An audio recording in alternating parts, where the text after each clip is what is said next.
hahantong ito, Senator Ami, kasi marami ring nakapula, pati si former Justice, Supreme Court Justice Adolf Ascuna, na ang ginagawa ng Justice Committee, parang impeachment hearing na dapat trabaho ito ng Senado bilang impeachment court.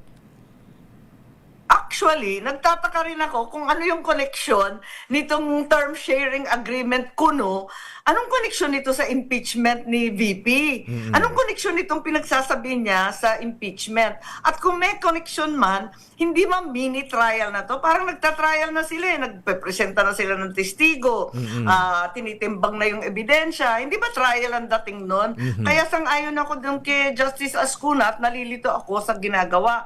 Kasi ang dapat gawin lang yata ng Congress, ang pagkaintindi ko, form and substance lang. Na may ebidensya, okay, meron. Pagkatapos noon, yung forma, nasa tamang pagsulat, o di ayos na yun, tuloy-tuloy na. Pero yung magkakaladkad pa ng testigo, Ayan, oo. at papakita pa yung ebidensya, nalilito ako sa ginagawa nila, sa totoo lang. Ayan, oo nga, kasi... Pero ayoko masyadong magsalita eh. Daldal ako ng daldal eh. Baka palibasa magiging judge kami, eh mahirap na. Pero talaga nalilito ako. Aha,